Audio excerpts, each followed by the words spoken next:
चलो अगले टॉपिक की तरफ बढ़ते हैं जिसका नाम है स्पेक्ट्रल लाइंस। अभी स्पेक्ट्रल लाइन मतलब क्या, कोई बड़ी चीज नहीं है। देखो मैंने आपको बताया है कि इलेक्ट्रॉन की एनर्जी ऑर्बिट के ऊपर डिपेंड होती है, बराबर है। जितनी हायर ऑर्बिट रहेगी उतनी इलेक्ट्रॉन की एनर्जी ज्यादा रहेगी। और हमने according to Bohr's third postulate ये देखा है कि इलेक्ट्रॉन जब हायर ऑर्बिट से लोअर ऑर्बिट में जंप होता है तो जो एक्सेस एनर्जी उसके पास है ना, रहेगी ना एक्सेस एनर्जी। हायर ऑर्बिट में उसकी एनर्जी ज्यादा थी, अभी लोअर ऑर्बिट में जंप हुआ, वो लोअर ऑर्बिट में इलेक्ट्रॉन की एनर्जी कम रहती है, तो उसकी जो एक्सेस एनर्जी है वो फोटोन के फॉर्म में इमिट हो जाती है। देखा था हमने, बराबर है कि नहीं।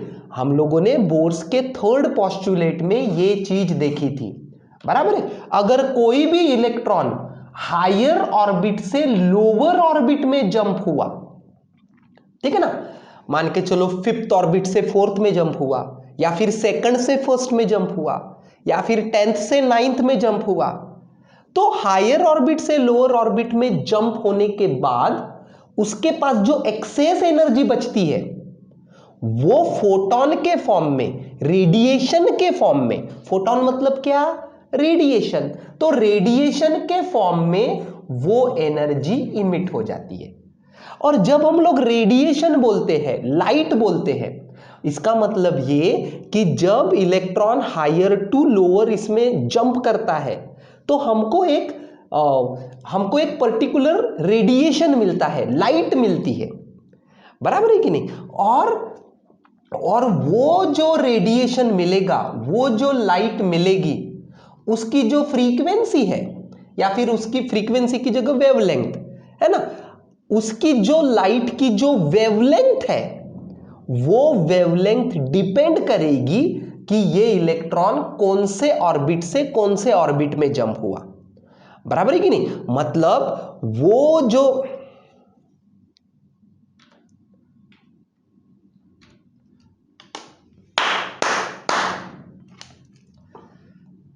तो चलिए आगे बढ़ते हैं और नेक्स्ट टॉपिक देखते हैं, स्पेक्ट्रल लाइंस। अभी स्पेक्ट्रल लाइंस मतलब कोई नई चीज नहीं है। स्पेक्ट्रल मतलब होता है वेवलेंथ, है ना। स्पेक्ट्रल का मतलब है लाइट की वेवलेंथ। लाइट या फिर रेडिएशन जो है ना, उसका कलर ये उसके वेवलेंथ पे डिपेंड होता है। कोई भी रेडिएशन और लाइट दोनों को हम लोग सेम सेम ही यूज कर रहे हैं, मैंने बताया था आपको।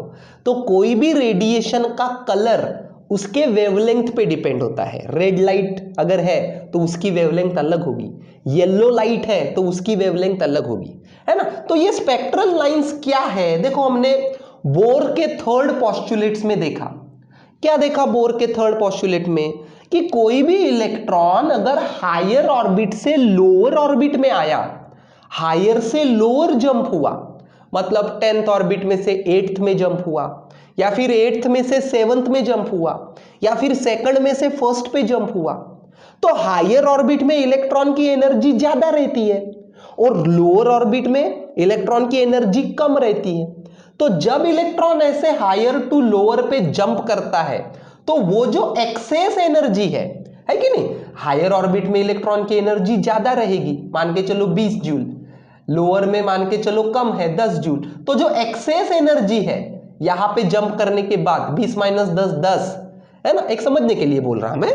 तो वो जो एक्सेस एनर्जी है वो कौन से फॉर्म में इमिट हो जाती है, फोटोन के फॉर्म में, लाइट के फॉर्म में, रेडिएशन के फॉर्म में, है कि नहीं। और रेडिएशन को अलग अलग कलर्स आ सकते हैं, मतलब उस रेडिएशन की अलग अलग वेवलेंथ हो सकती है।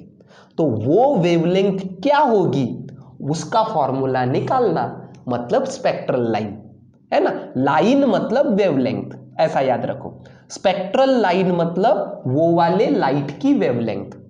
अगर इलेक्ट्रॉन फिफ्थ ऑर्बिट से फर्स्ट में जंप हुआ तो उस समय जो लाइट निकलेगी, उस समय जो रेडिएशन निकलेगी, उसकी वेवलेंथ क्या होगी, कौन से फॉर्मूले से निकलेगा, स्पेक्ट्रल लाइन से निकलेगा। अगर इलेक्ट्रॉन 10th ऑर्बिट में है, 9th में जंप हुआ, तो उसके समय जो लाइट निकलेगी उसकी वेवलेंथ क्या होगी? कौन से फॉर्मूले से निकलेगा? स्पेक्ट्रल लाइन से निकलेगा। तो स्पेक्ट्रल लाइन मतलब क्या? वेवलेंथ का फॉर्मूला, लाइट की वेवलेंथ। कब? जब इलेक्ट्रॉन हायर ऑर्बिट से लोअर ऑर्बिट में जंप होता है। बराबर है? तो चलो निकालते हैं स्पेक्ट्रल लाइन का फॉर्मूला। मतलब ये जो लाइट इमिट हुई एच म्यू, तो म्यू की जगह पे मुझको क्या लिखना पड़ेगा? एच सी बाई लैम्बडा, ऐसा लिखना पड़ेगा। और ये लैम्बडा का फॉर्मूला मुझको निकालना है। ठीक है, तो चलो बढ़ते हैं आगे। ठीक है, तो चलो अभी मैंने बताया कि according to Bohr's third postulate, electron higher orbit, मान के चलो हायर ऑर्बिट है nth ऑर्बिट, और लोअर ऑर्बिट है मान के चलो पिथ ऑर्बिट। मतलब अज्यूम करो कि इलेक्ट्रॉन अगर फिफ्थ ऑर्बिट से थर्ड पे जंप हुआ, तो हायर कौन सा है? 5u, तो n इज 5u। और कहां पे जंप हुआ? थर्ड पे, तो p कितना लेना? 3। या फिर n और p नहीं लेना है तो लास्ट टाइम जैसे बताया n1 n2 ऐसा भी ले सकते, लेकिन n1 n2 में कंफ्यूज हो जाएगा, क्योंकि 1 2 मतलब हमको लगेगा कि ऑर्बिट का नंबर है, इसलिए n1 n2 मत लो। nth ऑर्बिट मतलब हायर और पिथ ऑर्बिट मतलब लोअर। ठीक है, तो ये है हमारा बोर्स का थर्ड पोस्टुलेट, है कि नहीं है? अगर electron higher orbit nth orbit से पिथ ऑर्बिट पे जंप हुआ, nth ऑर्बिट मतलब हायर वाली, पिथ मतलब लोअर वाली, ठीक है, तो कितनी एनर्जी निकलती है बाहर लाइट के फॉर्म में? h इंटू म्यू, ये इतनी एनर्जी, एक्सेस एनर्जी। लेकिन हमको अभी ये भी पता है कि इलेक्ट्रॉन अगर कौन से भी nth ऑर्बिट में रिवॉल्व हो रहा है या फिर पिथ ऑर्बिट में रिवॉल्व हो रहा है ना, तो वो अगर अपने nth ऑर्बिट में रिवॉल्व होता है तो उसकी एनर्जी हमको इस फॉर्मूले से मिलती है। ये फॉर्मूला हमने डिराइव किया है ना? किया है कि नहीं डिराइव? अभी ये वाली डेरिवेशन के लिए ना ये कंप्लीट फॉर्मूला लगेगा, वो -13.6 वाला फॉर्मूला काम में नहीं आएगा। ठीक है ना, ये डेरिवेशन के लिए। ठीक है, तो ये आपको याद रखना पड़ेगा। और जैसे मैंने कहा ये याद रखना बहुत ही कठिन है, अगर सिर्फ आप रट्टा मार के याद रखते हो तो उसकी स्टेप्स बराबर से याद रखोगे तो बराबर याद रहेगा। तो कोई भी इलेक्ट्रॉन अपने nth ऑर्बिट में रिवॉल्व होता है तो उसकी एनर्जी हमको इस फॉर्मूले से मिलती है, बराबर minus mz² e to the power 4 upon 8 epsilon 0 square h square into 1/n²। ठीक है, तो अगर इलेक्ट्रॉन है ना, अभी इलेक्ट्रॉन क्या है देखो, ये है न्यूक्लियस और ये है उसकी ऑर्बिट्स। तो अभी इलेक्ट्रॉन हायर ऑर्बिट से लोअर में जंप हो रहा है। हायर ऑर्बिट को बोले हमने nth ऑर्बिट और लोअर ऑर्बिट को बोले हमने पिथ ऑर्बिट, p वाली ऑर्बिट। तो सेम इलेक्ट्रॉन की एनर्जी nth ऑर्बिट में इतनी होगी और सेम फॉर्मूला आप पिथ ऑर्बिट के लिए भी लिख सकते, सिर्फ n की जगह पे क्या कर देना? p कर देना, बराबर है कि नहीं? ये जो इलेक्ट्रॉन के एनर्जी का फॉर्मूला है nth ऑर्बिट का, ठीक है ना, मान के चलो इलेक्ट्रॉन की एनर्जी आप लिख रहे हैं सेकंड ऑर्बिट में तो n = 2 लिखते आप।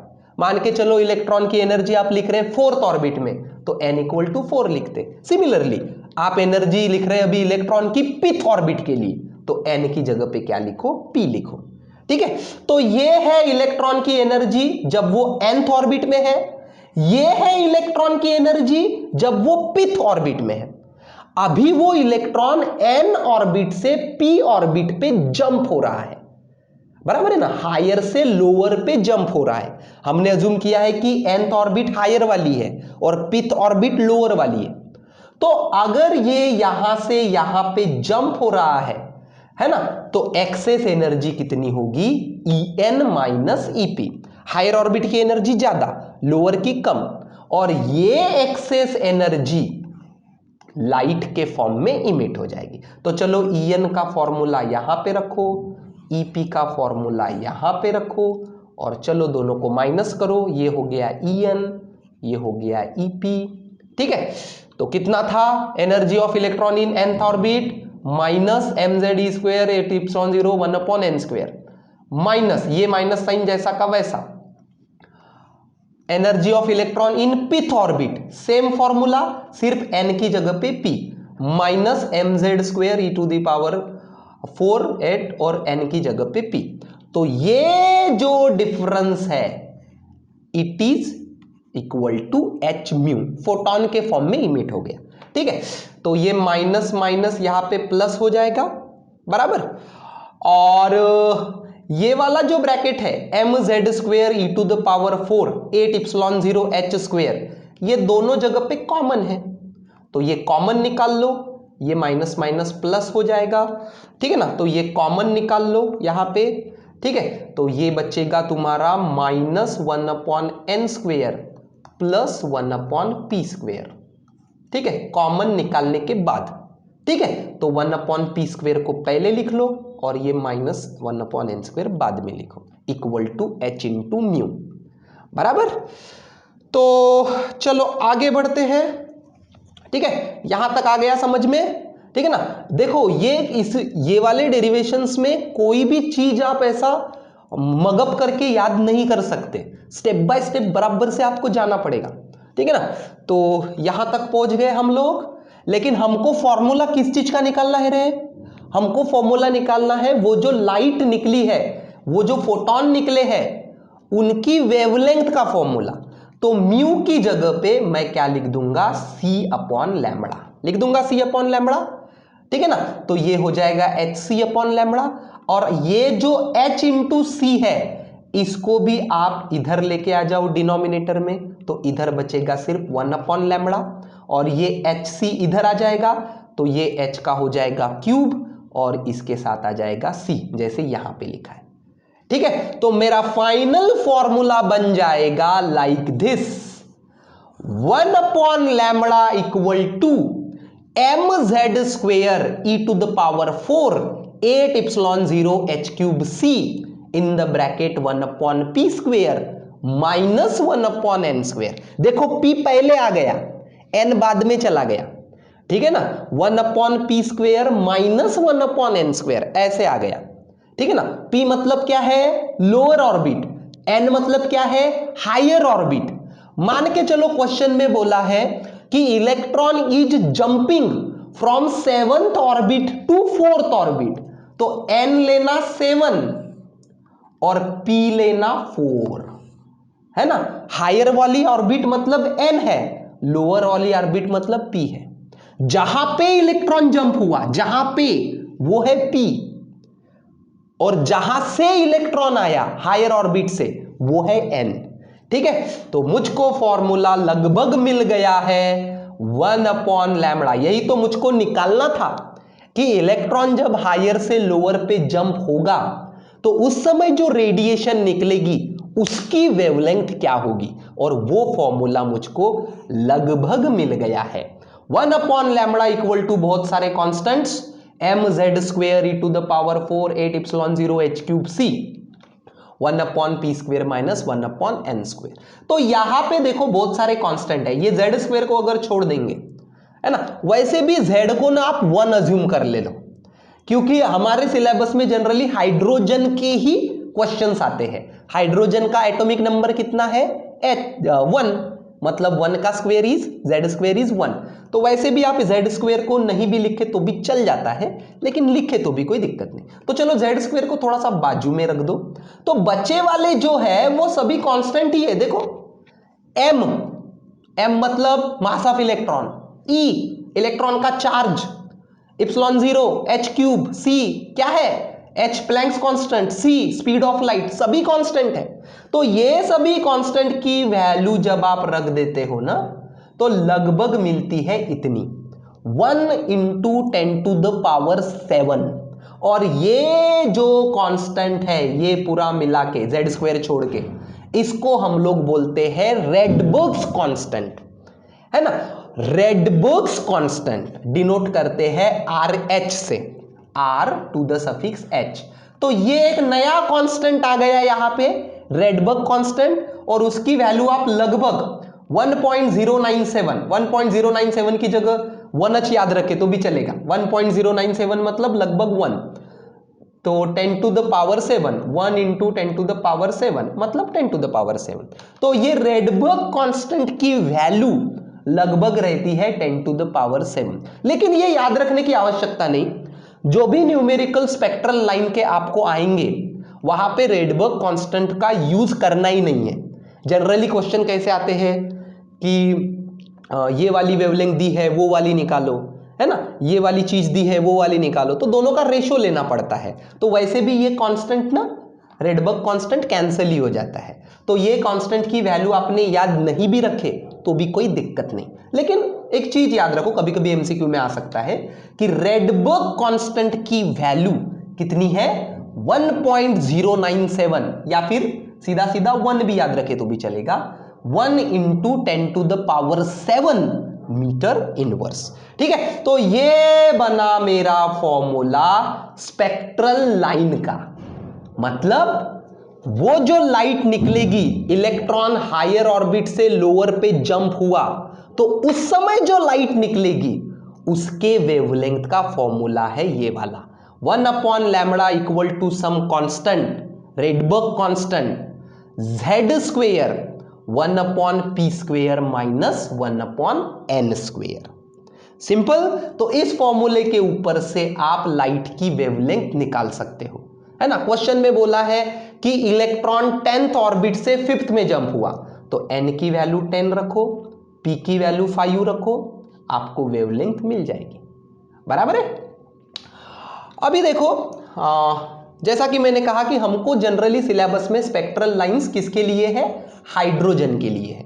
तो हाइड्रोजन का z कितना रहता, 1, तो यहां पे जो z² है ये क्या हो जाएगा, 1² हो जाएगा। तो मेरा फॉर्मूला हो जाएगा 1/λ, Rydberg constant 1/p² - 1/n²।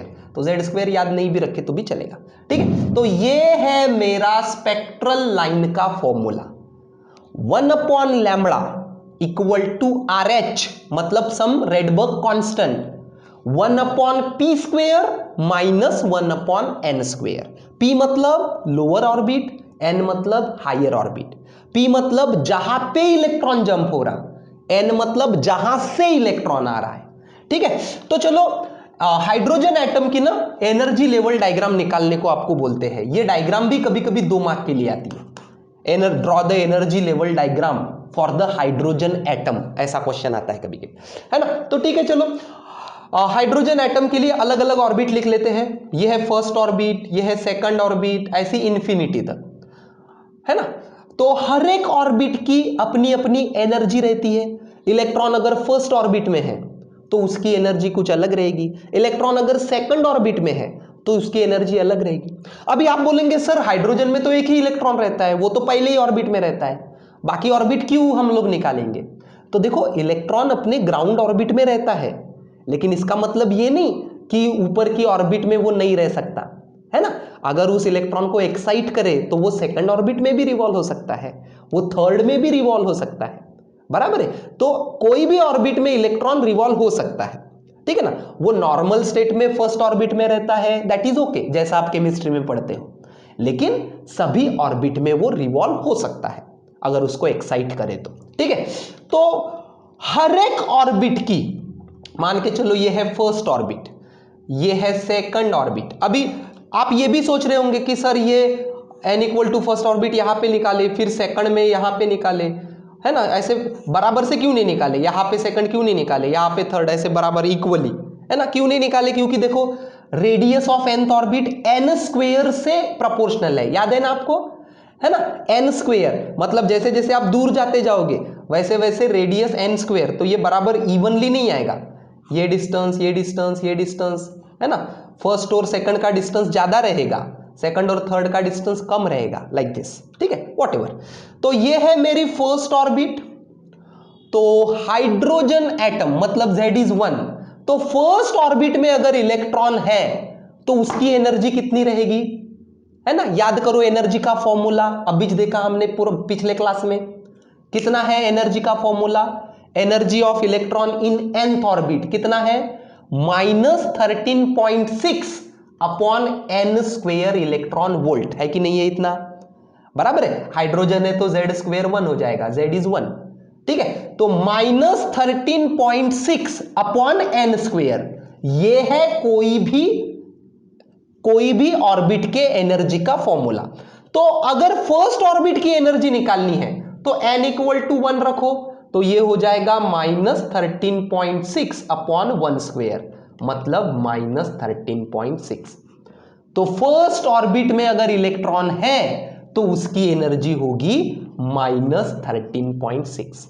Similarly अगर इलेक्ट्रॉन सेकंड ऑर्बिट में है तो सेकंड ऑर्बिट की एनर्जी कैसी होगी? -13.6 अपॉन n स्क्वेयर, तो 2 का स्क्वेयर मतलब 4, तो ये आएगा -3.4 इलेक्ट्रॉन वोल्ट आएगा, -3.4, है ना। अगर इलेक्ट्रॉन थर्ड ऑर्बिट में है तो कैसे निकलेगी एनर्जी? -13.6 अपॉन 3 का स्क्वेयर, 3 का स्क्वेयर मतलब 9, तो ये लगभग आएगा -1.47 ऐसा कुछ आएगा, मतलब -1.5 इलेक्ट्रॉन वोल्ट, बराबर है। तो इस फॉर्मूले को यूज करके हम लोग हर एक ऑर्बिट की एनर्जी इंफिनिटी तक निकाल सकते हैं। और देखो जैसे जैसे n की वैल्यू बढ़ते जा रही है, जैसे जैसे ऑर्बिट हायर हायर होते जा रही है, वैसे वैसे एनर्जी भी बढ़ते जा रही है। बढ़ते जा रही कि नहीं जा रही, है ना। आप बोलोगे सर ये तो कम होते हुए दिख रही है, ये तो 13 है, ये तो सिर्फ 3 है, ये तो 1.5 है।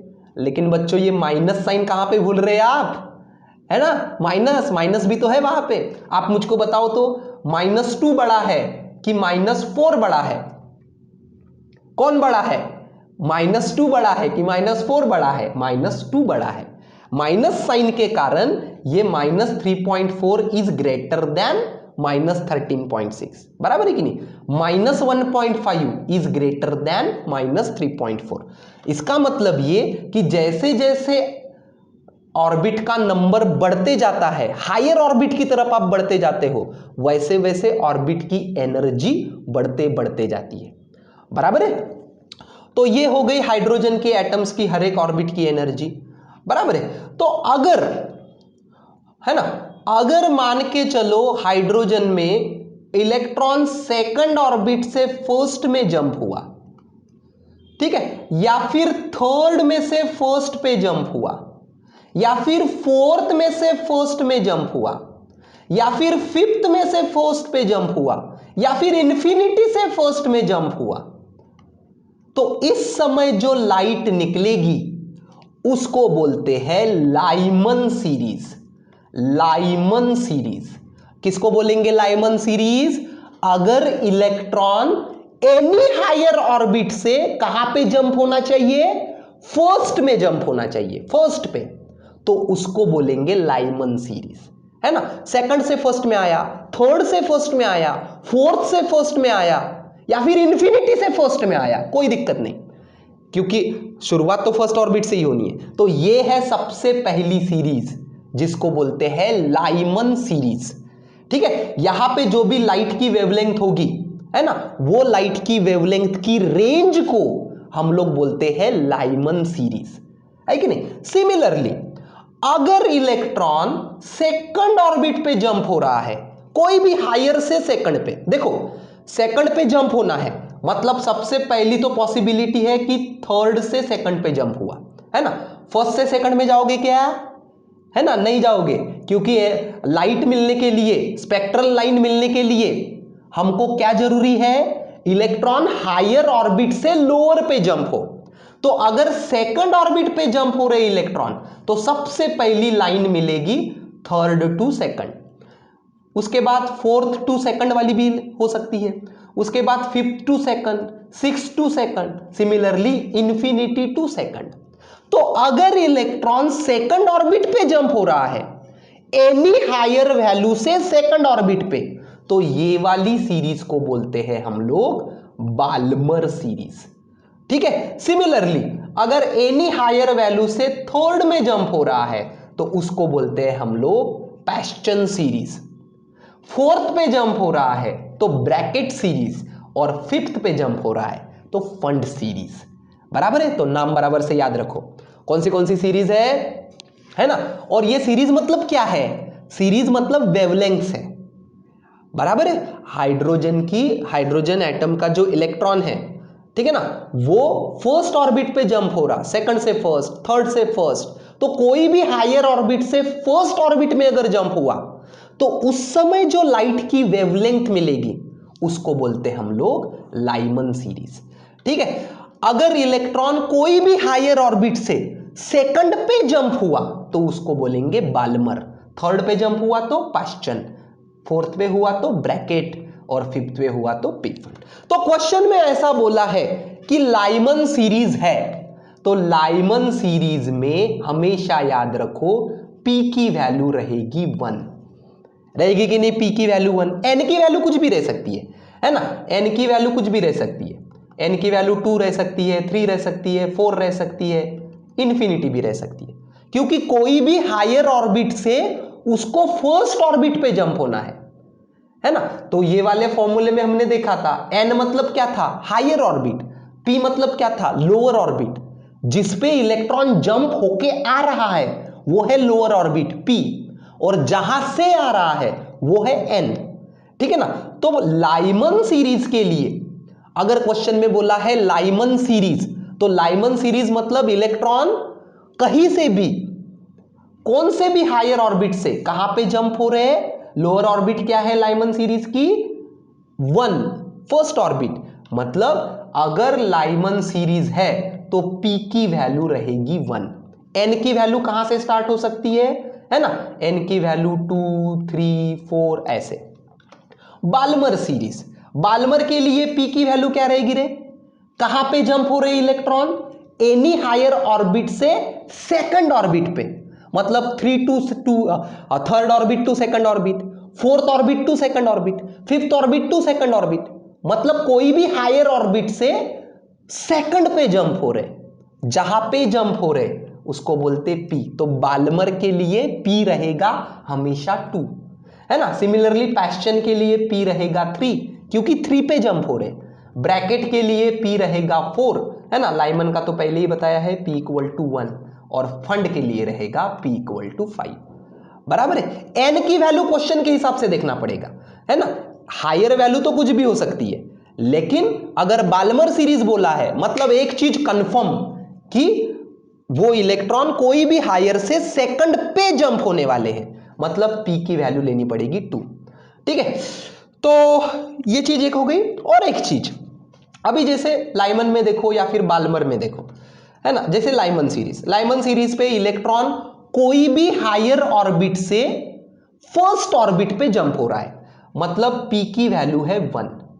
ठीक है, तो फर्स्ट ऑर्बिट पे जंप हो रहा है, तो सबसे पहली वेवलेंथ लाइमन सीरीज की सबसे पहली पॉसिबिलिटी क्या हो सकती है? ये वाली, है ना, सबसे पहली कि सेकंड ऑर्बिट से फर्स्ट ऑर्बिट में जंप हुआ, तो ये हो सकती है पहली वेवलेंथ। दूसरी क्या हो सकती है? थर्ड से फर्स्ट में जंप हुआ, है ना, थर्ड ऑर्बिट से फर्स्ट में जंप हुआ, ये हो गया दूसरी वेवलेंथ। ठीक है, तो ये वाली जो पहली वेवलेंथ है सीरीज की, इसको बोलते हैं फर्स्ट मेंबर।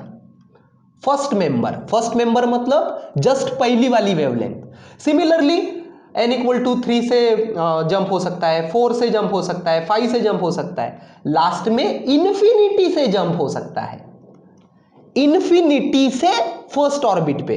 तो ये जो इन्फिनिटी वाली लाइन है उसको बोलते हैं हम लोग लास्ट मेंबर।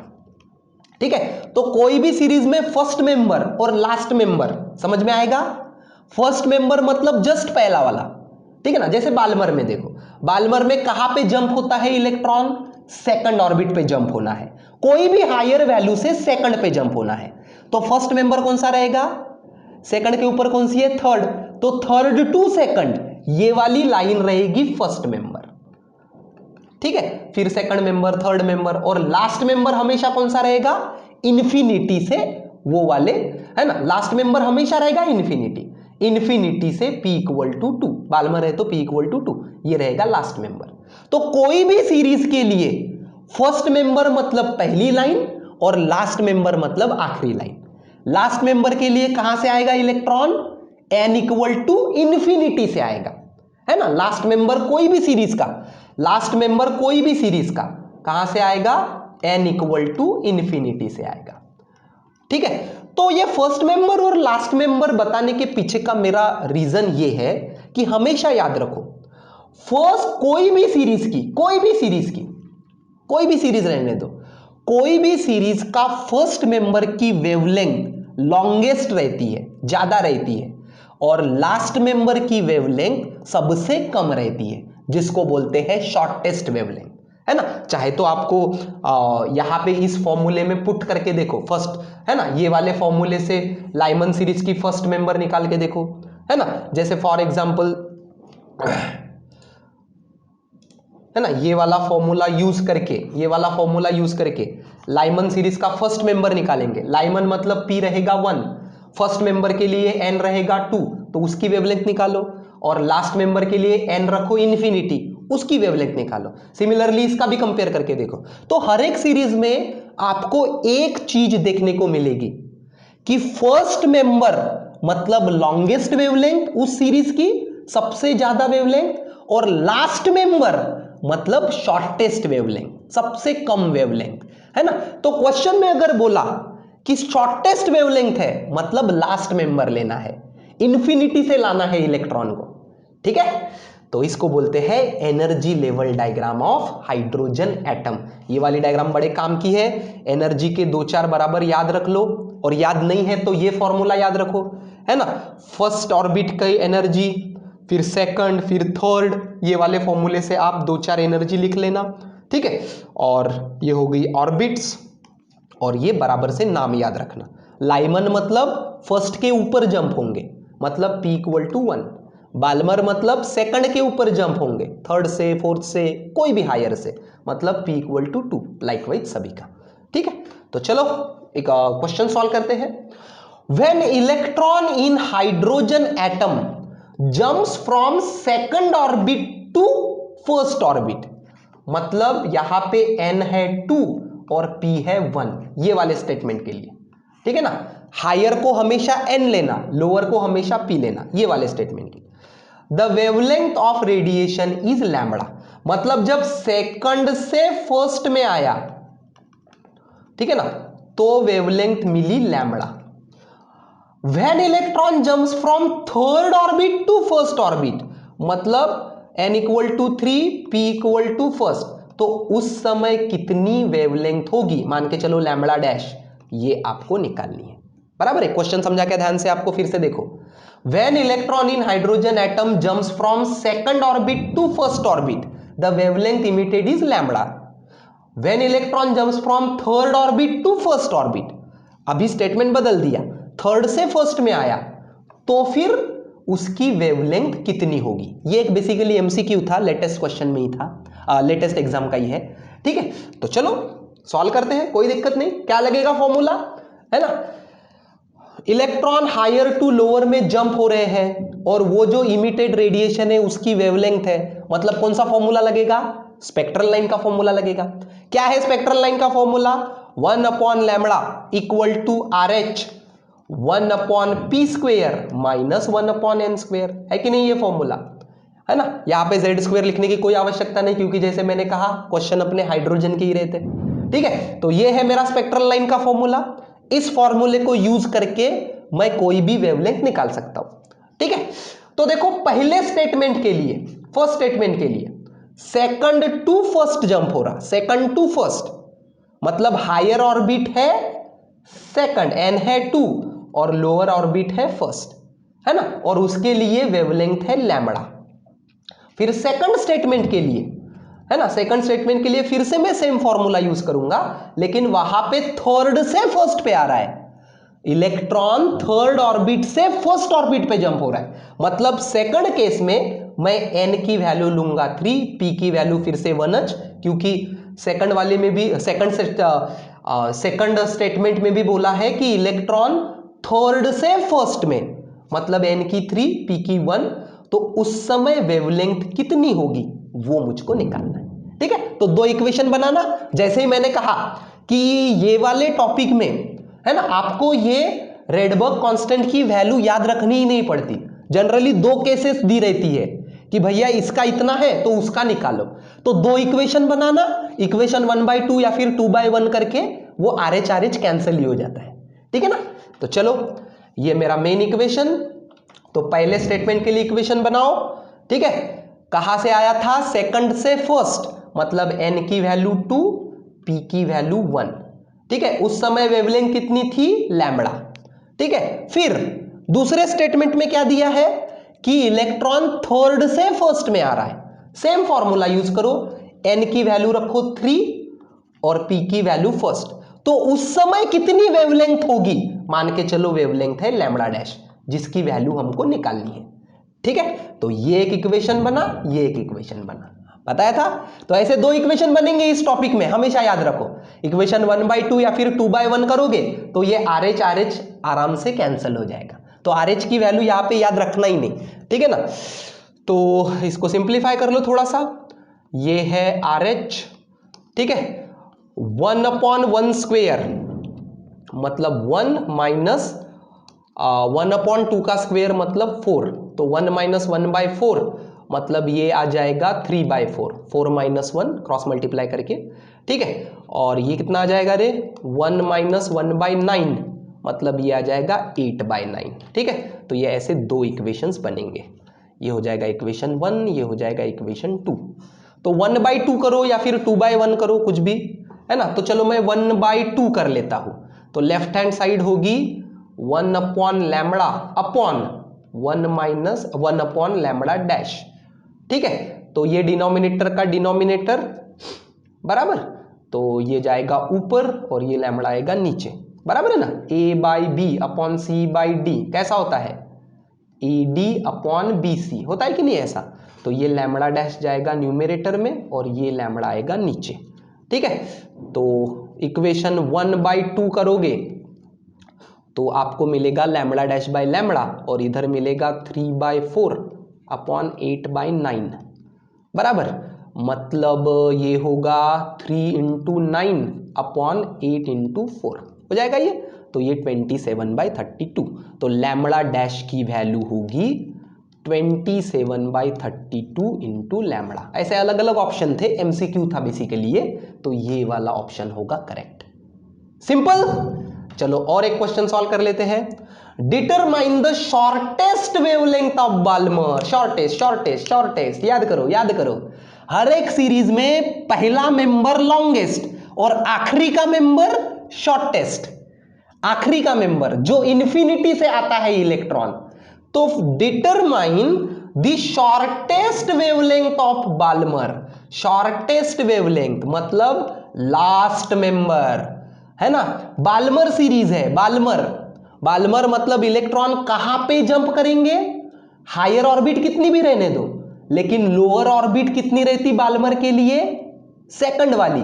तो बाल्मर के लिए हमेशा P = रहता 2, बराबर है। और n कितना लेना पड़ेगा, n कितना भी रह सकता, बाल्मर के लिए n 3 रह सकता, 4 रह सकता, 5 रह सकता, इंफिनिटी रह सकता, लेकिन n लेना पड़ेगा आपको इंफिनिटी। क्यों, क्योंकि मुझको शॉर्टेस्ट वेवलेंथ चाहिए और मुझको पता है शॉर्टेस्ट वेवलेंथ मतलब आखिरी का, सबसे आखिरी की वेवलेंथ। सबसे आखिरी की मतलब इलेक्ट्रॉन इंफिनिटी से आ रहा है, इंफिनिटी से मतलब n की वैल्यू इंफिनिटी, ठीक है। तो शॉर्टेस्ट वेवलेंथ ऑफ बाल्मर मतलब P की वैल्यू 2, n की वैल्यू इंफिनिटी, उसकी वेवलेंथ आपको निकालनी है। और आपको शॉर्टेस्ट वेवलेंथ दी है लाइमन सीरीज की, कितनी, 912 एंगस्ट्रॉम, है ना।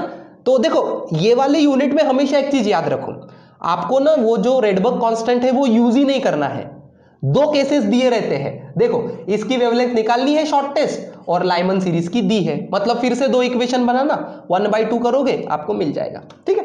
तो चलो इक्वेशन तो अपना यही है जो यूज होगा, बराबर है कि नहीं। कोई भी series, Lyman series, Balmer series, मतलब सीरीज का क्वेश्चन, तो स्पेक्ट्रल लाइन वाला इक्वेशन 1 अपॉन लैम्बडा RH, ठीक है, 1 upon P² minus 1 upon n²। यहां पे Z² लिखने की कोई आवश्यकता नहीं, क्योंकि हमारे क्वेश्चंस हाइड्रोजन के ही रहते हैं, हाइड्रोजन के लिए Z रहता 1, ठीक है। तो चलो सबसे पहले जो दिया है उसके बारे में लिखते, क्या दिया है, given the limit of Lyman, limit मतलब shortest wavelength, given the limit of Lyman is 912 angstrom, मतलब लाइमन सीरीज की शॉर्टेस्ट वेवलेंथ दी है कितनी, 912। तो पहले ये लाइमन के लिए इक्वेशन मॉडिफाई करते हैं, ठीक है। लाइमन मतलब इलेक्ट्रॉन कहां पे जंप होंगे, फर्स्ट ऑर्बिट पे। आएंगे किधर से भी, है ना, सेकंड से आ सकते, थर्ड से आ सकते, कहीं से भी आएंगे, लेकिन लाइमन सीरीज मतलब वो फर्स्ट ऑर्बिट पे जंप होंगे।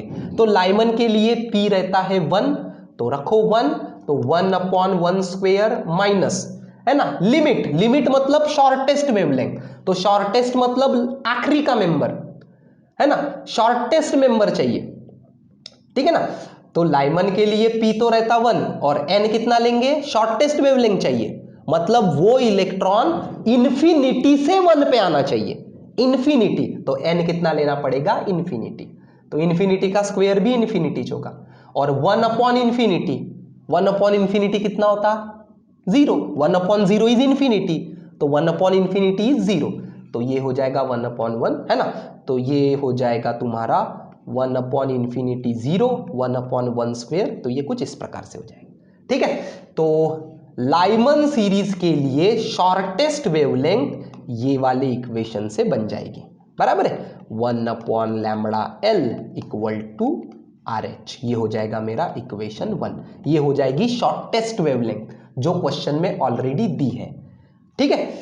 चलो अभी बाल्मर के लिए लिखते, ठीक है, इसको इक्वेशन 1 दे दिया मैंने, अभी बाल्मर के लिए लिखते, ठीक है। अभी बाल्मर सीरीज के लिए मैंने पहले ही बता के रखा है कि बाल्मर सीरीज के लिए p हमेशा होगा 2, क्यों, क्योंकि इलेक्ट्रॉन सेकंड ऑर्बिट पे जंप हो रहे हैं, और n कितना लेना पड़ेगा, इंफिनिटी, क्यों, क्योंकि क्वेश्चन में बोला है शॉर्टेस्ट, शॉर्टेस्ट मतलब आखिरी की वेवलेंथ, आखिरी का मतलब इलेक्ट्रॉन इंफिनिटी से सेकंड पे जंप हो रहा है, तो n की वैल्यू इंफिनिटी, p की वैल्यू 2, 1/इंफिनिटी फिर से 0, और ये 1/2 का स्क्वायर, है ना, मतलब 1/4, तो ये इक्वेशन बन जाएगा मेरा 1/λb equal to RH into 1/4, ये हो जाएगा मेरा इक्वेशन नंबर 2, ठीक है।